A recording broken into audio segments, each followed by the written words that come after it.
விஷயங்களுக்காக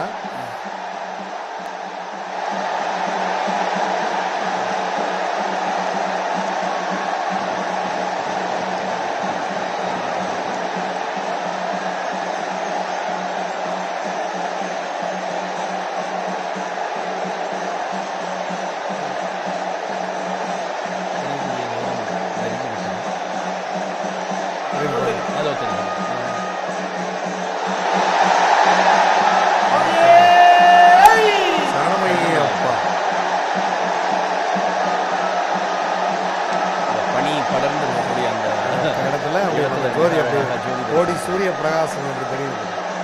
சரணம் சரணம் என்ற ஒலி வானை பிளக்குது, சபரிமலை ஐயப்பனின் ஜோதி தெரியுது. சரணம் சரணம் என்ற ஒலி வானை பிளக்குது, சபரிமலை ஐயப்பனின் ஜோதி தெரியுது. சுவாமியே ஐயப்பா ஐயப்பா ஐயனையனே. சரியாக 3 முறை அது தெரியும். 3 முறை இந்த 5 நொடிகளுக்காக தான் இத்தனை லட்சம் பேர் இத்தனை நாள் காத்திருப்பு. பசியோடும் பட்டினியோடும் அவனை ஒரு முறையாவது பார்த்தோம்னு அந்த சன் தொலைக்காட்சி வாயிலாக நமக்கு இந்த பெரிய ஒரு வாய்ப்பு.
இந்த 3 முறை இந்த மகரஜோதி தரிசனமானது தெரிந்து விட்டது. அங்கே சரணகோஷம் எழுப்பிக் கொண்டே இருக்கிறார்கள். இந்த அனுபவம் நீங்கள் நிறைய முறை தரிசனம் பண்ணியிருப்பீங்க. உங்களுக்கு அந்த நொடி எப்படி இருந்தது அந்த இடத்துல? கோடி சூரிய பிரகாசமாக நீங்கள் ஒரு சூரியன் வானத்தில் நாம் பார்க்கிறோம்.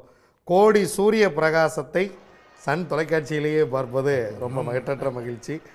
அந்த ஒரு நொடிக்காகத்தான் உணவில்லாமல் நீங்கள் சாப்பிடாமல் கொள்ளாமல் தூங்காமல் போய் எப்படியாவது அவரை போய் பார்த்துருவோம் அப்படின்னு ஆரம்ப காலத்திலிருந்தே ஆதி மனிதனாக வாழும் பொழுதுலேருந்தே நீங்கள் ஒளியைத்தான் வணங்கி இருக்கிறான் மனிதன். நெருப்பை தான் சாமியாக கும்பிட்டுருக்கான். நம்ம இந்த அண்ணாமலையார் ஜோதியும் அங்கே தான் வருகிறது. அதே போல தான் இங்கேயும் ஜோதியாக இறைவன் தெரிகிறார். இறைவன் எல்லா இடத்திலும் இருந்தாலும் இந்த நெருப்பாக நாம் முதலில் நம் முன்னோர்கள் வணங்கியதிலிருந்து இன்று வரைக்கும் இறைவன் நமக்கு ஜோதியாகவும் காட்சியளிக்கிறான். அவன் நீங்கள் சபரிமலையில் மட்டும்தான் ஜாதி மதம் பார்ப்பதில்லை. இறைவன் எப்பொழுதும் நமக்குள் ஜோதியாகவே ஒளிர்கிறான்.